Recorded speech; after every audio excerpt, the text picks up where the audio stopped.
They say investing is an art, but I must have been painting with my eyes closed. I remember the first time I dipped my toe into the stock market. I thought, how hard can it be? Famous last thought, right? I opened my brokerage account, and it felt like stepping into a casino. The numbers were flashing, the charts were dancing, and I was mesmerized. I swear I could hear a slot machine jingling in the background. With every click of the mouse, I felt like James Bond placing a bet on red. But instead of a suave tuxedo, I was in my pajamas, eating chips, the snack kind, not the gambling kind.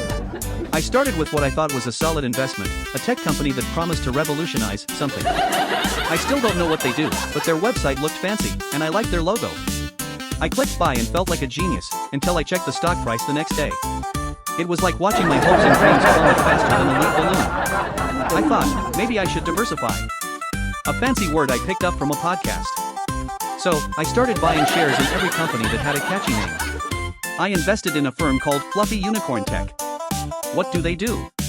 Who knows? But I like unicorns. Next, I thought I'd try my hand at cryptocurrency. I mean, how hard could it be? Everyone was raving about Bitcoin like it was the new black. So, I bought a fraction of a Bitcoin, and I felt like I was holding a winning lottery ticket.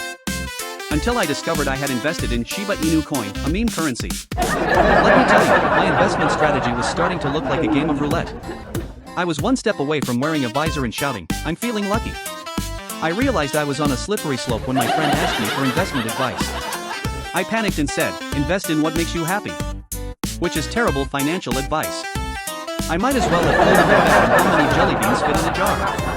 I crossed that fine line between investor and accidental gambler like a kid on a sugar high. Every time I checked my portfolio, I felt like I was opening a box of chocolates. Will it be nuts or a gooey mess? It wasn't long before I was watching stock market news like it was the Super Bowl. I was cheering for companies as if they were my favorite sports teams. Go, blockchain bandits, go! I shouted at my screen. My family thought I was having a midlife crisis, but I just wanted to be wealthy. Then came the day I discovered options trading. Oh boy, talk about a roller coaster ride. I felt like a mad scientist in a lab, mixing potions without a clue. My friends warned me, "You're playing with fire." Nah, I'm just adding some spice. I replied, as my portfolio began to resemble a horror movie. I invested in options for companies I didn't even recognize. I felt like a contestant on a game show, spinning the wheel of misfortune. I started to question if I was an investor or just a really optimistic gambler. And then it hit me, I needed help.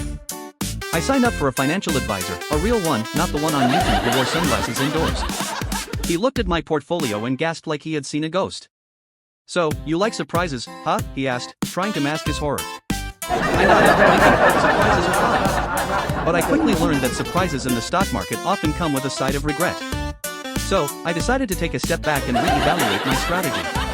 I started doing research, learning about the market, and treating it like a game of chess instead of roulette. I realized that while there's a fine line between investor and accidental gambler, knowledge was my best bet. Now, I approach investing like a cautious turtle instead of a reckless hare. And who knows, maybe someday I'll cross that line back into the safe zone.